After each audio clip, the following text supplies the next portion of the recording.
오늘부터 우리 사사기 룻기까지 마무리를 짓고 이제 오늘부터 사무엘상 말씀을 시작하겠습니다. 오늘은 1장인데요. 이스라엘의 왕정 시대가 시작되는 책이 바로 이 사무엘상이라고 할 수 있습니다. 그렇게 사무엘상은 이스라엘이 사사 시대에서 왕정 시대로 넘어가는 과도기를 다루고 있고 그 내용을 분류해 보면 크게 세 부분으로 나눌 수 있습니다. 먼저 1장부터 8장까지의 내용을 보시면 사무엘이 등장하는 장면, 그리고 사사 시대가 그로 인해 마무리되고 종말되는 그런 내용들을 다루고 있습니다. 사무엘의 탄생과 또 그를 하나님께서 부르시는 그런 장면과 또 그 가운데 이스라엘이 행하는 그들의 죄악과 또 그들의 회개하는 모습들, 그러면서 사사 시대의 그 마지막 사사로서의 사무엘의 역할이 어떤 역할이었는지를 강조해 주는 내용들이 1장부터 8장까지에 담겨 있습니다. 그 다음 9장부터 15장까지 이어지는 내용인데요. 여기에는 이스라엘의 초대 왕이었던 사울이 등장하는 모습을 볼 수 있습니다. 사울의 등장과 더불어 그렇게 이스라엘에 시작되어지는 왕정시대, 이 왕정시대가 어떻게 시작되어지는지 그 과정을 다루고 있습니다.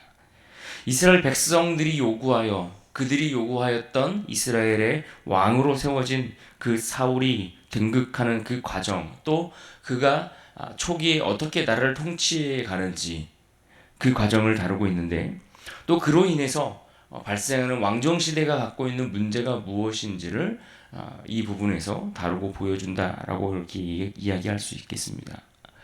또 마지막 부분은 16장부터 31장까지 이어지는 내용입니다. 다윗의 등장과 또 그에 반해 사울이 몰락하는 장면을 함께 그려주고 있습니다. 다윗이 기름을 부음 받고 그로 인해 그가 장차 이스라엘의 왕이 될 것을 예언하시는 말씀이 나옵니다. 그러나 사울과의 갈등으로 인해 그때부터 이 다윗은 도피 생활이 시작되고 또 결국 사울의 죽음을 맞이하고서야 그 모든 갈등들이 해소되는 것을 볼 수 있습니다. 그러한 과정들과 함께 또 하나님은 이 다윗을 통해서 장차 어떻게 이 나라를 이끌어가고자 하시는지 하나님의 새로운 계획들이 드러나고 세워지는 것을 말씀 속에서 확인해 볼 수가 있습니다. 사무엘서는 이와 같이 역사서입니다. 말 그대로 역사를 다루고 있는데 어떤 역사를 다루고 있는 책이냐? 이스라엘 백성이 하나님을 떠나서 왕을 세우기를 원했던 그 배경과 또 그렇게 선택한 그 선택이 그 결정이 가져다준 그 결과가 어떠한 것이었는지에 대한 그런 역사적 기록이다라고 이야기할 수 있습니다. 우리는 이런 과정들을 통해서 인간의 선택과 상관없이 그 역사를 이끌어 가시는 하나님의 주권, 이 하나님의 주권을 우리가 발견할 수 있습니다. 또 여기에는 그럼에도 불구하고 여전히 하나님을 떠나 죄를 짓는 인간의 죄악된 모습들을 볼 수가 있고, 그럼에도 불구하고 이 죄악에서 돌이키기를 바라시고 그들 가운데 은혜를 베푸시는 하나님의 모습을 발견할 수 있습니다. 그래서 결국 궁극적으로는 하나님이 이 다윗을 통해서 장차 이 땅을 구원하시기 위한 메시아에 대한 예언을 주심으로써 장차 우리가 오실 그 예수 그리스도를 예표하는 그런 모습까지도 이 사무엘서를 통해서 우리가 확인해 볼 수 있습니다. 이런 이해와 이런 배경 속에서 오늘 본문 1장을 우리가 들어가면 1절에 이렇게 시작합니다.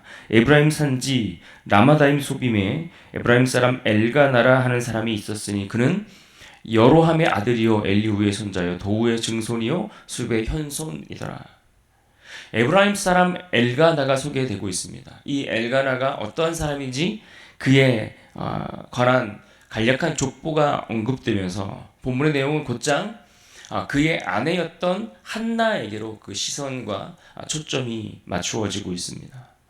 그의 아내 한나라는 여인이 하나님 앞에 드렸던 기도, 그 기도의 내용을 1장 전체 속에서 다루고 있다고 볼 수 있습니다. 남편의 사랑을 받았음에도 불구하고 그에게는 가장 큰 고통이 하나 있었는데, 그 고통의 문제는 바로 자녀를 낳지 못하는 임신하여 출산하지 못하는 그러한 여인의 아픔과 고통, 그런 괴로움, 이것들을 하나님 앞에 간절히 기도하는 그러한 내용이 담겨 있습니다.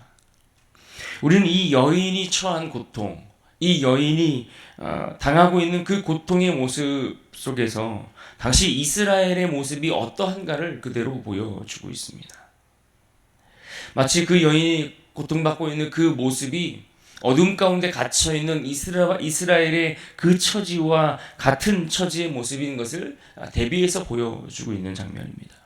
미래에 대한 어떤 것도 확신할 수 없었던 그녀의 고통이 마치 당시 하나님 없이 자기 소견에 옳은 대로만 행하며 그렇게 악을 쫓아가고 있었던 그런 이스라엘이 안고 있었던 그들의 고통의 문제, 또한 하나님께 대한 온전한 신뢰를 잃어버린 채 살아가는 오늘의 이 시대를 살아가는 성도들, 바로 우리들이 겪는 고통의 현실, 그 모습을 이 한나의 여인의 그 모습 속에서 비춰보도록 하고 있는 것입니다.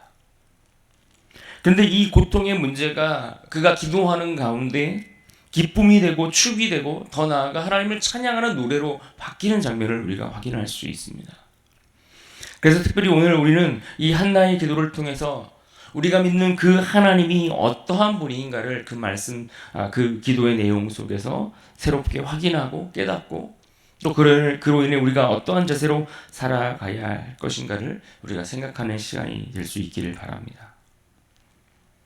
먼저 한나라는 그 여인의 문제에 대해서 오늘 본문 5절과 6절 말씀을 보시면 이 문제가 단순히 어떤 환경적인 문제가 아니라 하나님께서 허락하신 문제였다라는 사실에 대해서 언급해 주고 있습니다. 하나님께서 그의 태를 막으셨다라고 이렇게 말씀하고 있습니다. 5절을 보실까요? 한나에게는 갑절을 주니 이는 그를 사랑함이라. 그러나 여호와께서 그에게 임신하지 못하게 하시니. 우리는 이 말씀을 통해서 그녀가 겪고 있는 이 불임의 문제와 또 그로 인해 겪는 그녀의 고통, 그리고 그 문제가 이제 앞으로 이제 해결되고 그 문제가 풀려지고 그래서 그가 출생을 하게 되고 생명을 잉태하게 하는 그런 그녀의 모든 미래의 문제까지도 이 문제가 하나님께 달려 있다는 것을 우리에게 알려주고 있습니다. 그래서 본문 19절 끝부분에도 보시면 이 문제의 원인과 열쇠가 누구에게 있는 것인가를 다시 한번 확인시켜 주고 있습니다. 19절을 보십시오. 그들이 아침에 일찍이 일어나 여호와 앞에 경배하고 돌아가 라마의 자기 집에 이르니라. 엘가나가 그의 아내 한나와 동침함에 여호와께서 그를 생각하신지라.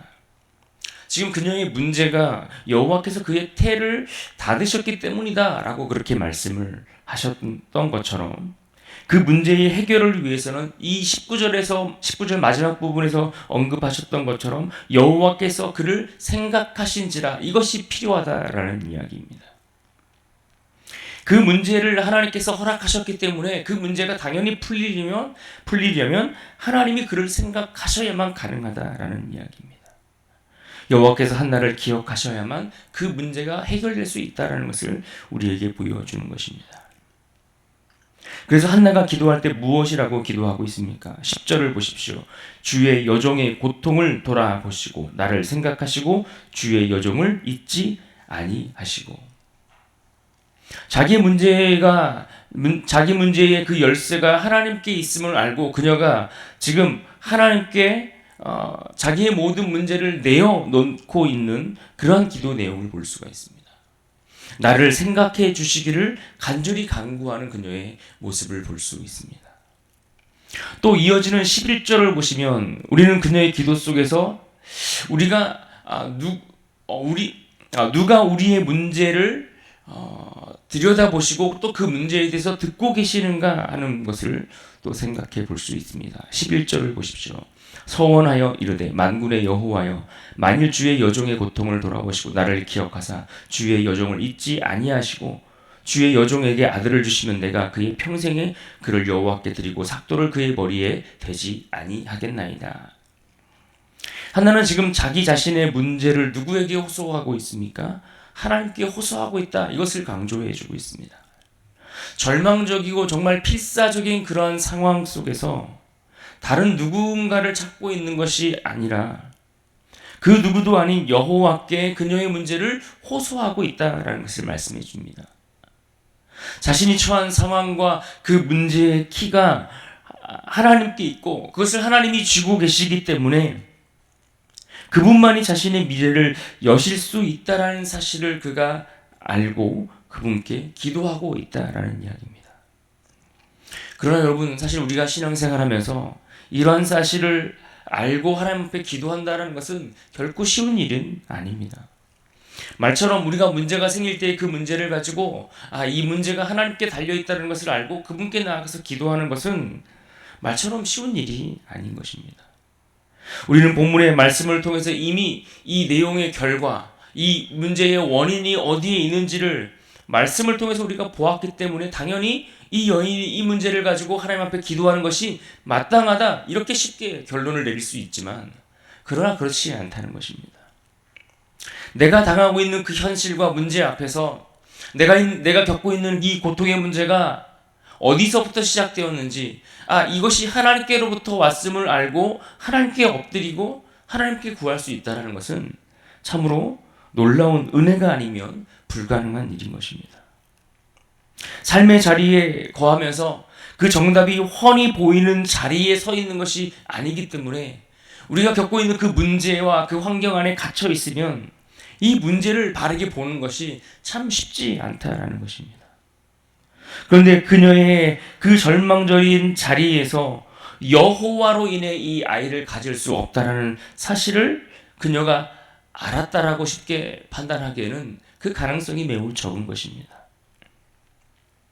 그러나 그 문제 안에 갇혀 있음에도 불구하고 그럼에도 불구하고 이 여인이 하나님 앞에 그와 같이 자신의 문제를 호소하고 있다라는 이 사실은 굉장히 우리에게 큰 도전과 교훈을 주고 있는 부분입니다.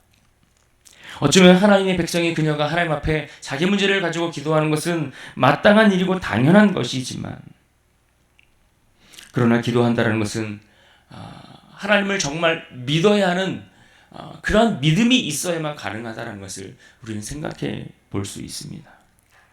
나의 문제가 하나님께로 가지고 가야만 그분이 풀어주셔야만 풀린다라는 그 믿음과 확신이 있어야만 우리가 하나님 앞에 나아갈 수 있고 하나님 앞에 기도할 수 있다라는 이야기입니다. 그러나 실제 우리의 삶을 들여다보시면 어떻습니까? 우리가 하나님을 믿는다라고 이야기하고 하나님께서 우리의 문제를 해결해 주실 것이라고 이야기하지만 그러나 우리는 우리의 문제를 가지고 하나님 앞에 나아가 기도하는 것을 하지 않거나 게을리할 때가 참 많습니다. 믿는다라고 말하지만 실제로 내 문제가 하나님께 속해 있다. 그래서 이 문제를 가지고 하나님 앞에 호소한다. 이런 경우가 우리에게 많지 않다는 것입니다. 오랫동안 교회를 다니고 신앙생활을 하고 있지만 진짜 문제가 생겼을 때에 내가 하나님 앞에 나가 이 문제를 놓고 기도하는 이들이 그리 많지 않다는 것입니다. 어려움을 만났음에도 불구하고 기도하지 않습니다. 그래서 어쩌면 우리가 하나님 앞에 기도할 수 있다면 그 기도할 수 있는 것마저도 하나님의 은혜라는 사실을 우리는 기억할 수 있어야 합니다. 하나님이 은혜를 주시니까 깨닫게 하시니까 그렇게 하나님 앞에 기도할 수 있는 것입니다. 또 하나 우리는 한나의 이 기도를 통해서 누가 과연 우리의 인생의 주인인가를 생각해보고 또 분명히 확인할 수 있어야 합니다. 10절과 11절에서 한나가 자신과 하나님과의 관계를 설정하는데 어떻게 설정하는지를 여러분 보십시오. 10절과 11절을 보겠습니다. 한나가 마음이 괴로워서 여호와께 기도하고 통곡하며 서원하여 이르되 만군의 여호와여 만일 주의 여종의 고통을 돌아보시고 나를 기억하사 주의 여종을 잊지 아니하시고 주의 여종에게 아들을 주시면 내가 그의 평생에 그를 여호와께 드리고 삭도를 그의 머리에 대지 아니하겠나이다. 여기 보시면 지금 한나가 자신과 하나님과의 관계를 나타내고 표현해주는 말이 나오는데 당신의 여종, 주의 여종이라는 표현입니다. 이 말을 이 짧은 구절 속에서 3번이나 반복하여 하나님과 나 사이의 관계가 어떤 관계인지에 대해서 분명하게 확인해주고 인정하고 설정하고 있는 것을 볼 수 있습니다. 하나님이 나의 주인이 되시고 나는 그분의 종이다 라고 이야기하고 있습니다. 주인과 여종의 관계로 그녀는 자신과 하나님과의 관계를 설정하고 있습니다. 사도 바울이 종종 자신을 표현할 때 그와 같이 표현하는 것을 좋아합니다. 로마서를 시작할 때도 보면 로마서에서 자신을 소개할 때에 자기를 가리켜 예수 그리스도의 종 바울이라고 소개하고 있습니다. 종이라는 것은 결코 주인을 앞서 나서지 않습니다. 주인보다 앞서서 무언가를 행하지 않는다라는 이야기입니다. 그래서 자신의 권리나 주장을 내세우지 않고 그저 주인의 명령에 주목하여 그 명령에 순종할 뿐입니다. 그리고 그 모든 수고를 마치고 난 후에도 마땅히 내가 해야 할 일을 했을 뿐입니다 라고 고백하는 것이 주인과 종의 관계입니다. 다시 말해 우리의 주인 되시는 하나님께서 우리의 인생에 은혜를 베풀지 않으시면 아무 소용이 없다라는 이야기입니다. 하나님께서 긍휼을 베풀지 않으시면 하나님의 긍휼을 베풀지 않으심으로 인해 우리가 하나님께 원망할 수 있는 자격조차도 우리에게 없다라는 이야기입니다. 그러니까 하나님의 은혜를 베풀어 주셔야만 얻을 수 있는 그러한 자가 종된 우리의 모습인 것을 우리는 알아야 하는 것입니다. 이 같은 사실을 알았고 믿었고 고백하였기에 지금 한나라는 이 여인은 더 엎드려 하나님 앞에 자신의 문제를 가지고 긍휼을 구할 수밖에 없었을 것입니다. 그리고 하나님께서 그와 같이 그러한 긍휼과 은혜를 구하는 그녀의 기도를 들으시고 그녀를 잊지 않으시고 긍휼과 은혜를 베풀어 주셨습니다. 미래가 없어 불평하고 애통하던 그 여인이 기도를 통해 하나님이 허락하신 새 생명을 얻게 되었고 그로 인해 하나님께 경배하는 모습을 오늘 성경이 우리에게 보여주고 있습니다. 그러면서 그녀의 이러한 그 고통이 해결되고 풀려지고 여호와를 경외하는 그러한 모습 속에서 장차 이스라엘의 미래가 진정 누구에게 달려 있는가 하는 것을 우리에게 보여주고 있습니다. 그 칠흑 같은 그 어둠의 그 암흑 속에 갇혀 있는 이스라엘이 밝은 빛을 보기 위해 그 미래를 기대할 수 있는 그 희망과 소망이 어디에 있는가를 우리에게 보여주고 있다라는 이야기입니다. 여호와만이 이스라엘의 미래가 된다는 사실을, 그녀의 고통의 문제를 오직 여호와만이 해결하실 수 있었던 것처럼 이스라엘의 고통의 문제 또한, 그들의 미래 또한 여호와께만 달려 있다는 것을 보여주고 있는 것입니다. 출생과 생명을 관장하시는 살아계신 하나님만이 이스라엘의 불임과 같은 그러한 문제를 해결하실 수 있다라는 사실을 오늘 우리가 성경을 통해서 배울 수 있습니다. 오늘 우리의 문제도 마찬가지입니다. 오늘 우리가 이 땅을 살아가면서 겪는 문제가 어떻습니까? 이 나라의 상황을 보고 우리 가정의 형편들을 바라보고 또 우리의 자녀들의 모습을 생각해 볼 때에 과연 누가 우리의 내일을, 우리의 미래를 장담할 수 있겠습니까? 우리의 가정, 개인의 가정뿐만 아니라 이 나라의 미래조차도 아무도 장담할 수 있는 이가 없을 것입니다. 그렇다고 이 나라의 경제가 든든해지고 이 나라의 경제가 살아나기 시작하면 그것이 과연 우리의 인생을 지켜주고 보호해 줄 수 있을까요? 그렇지 않다라는 이야기를 들려주고 있는 것입니다. 그러므로 오늘 우리가 말씀 속에서 깨닫고 알아야 할 것이 무엇입니까? 오늘 말씀 속에서 보여주시는 것은 하나님의 주권과 그분의 손길을 붙잡고 살아가는 것, 그것이 우리에게 은혜이고 그러한 은혜가 오늘 우리에게 필요하다는 것을 말씀해 주고 있습니다. 고통 가운데 우리를 들으시는 그 하나님을 신뢰하기를 바라시는 것입니다. 그 하나님만이 우리의 고통을 넘어 우리의 미래를 열어가신다는 이 한 가지 사실을, 이 한나의 기도를 통해서 우리에게 들려주고 있습니다. 그분의 손을 잡고 동행하는 것, 그것이 우리에게 복이다라고 말씀해 주고 있습니다. 그런 의미에서 오늘 본문 19절 하반절 말씀을 붙들고 기억하며 이 하루를 승리하며 살아갈 수 있기를 바랍니다. 19절 하반절에 이렇게 말씀합니다. 엘가나가 그의 아내 한나와 동침함에 여호와께서 그를 생각하신지라. 우리의 문제를 가지고 나아갈 때에 우리의 미래를 여시고 우리를 생각하시는, 우리를 기억하시는 그 하나님의 은총을 누리며 살아가는 우리 모두가 될 수 있기를 주님의 이름으로 축복합니다.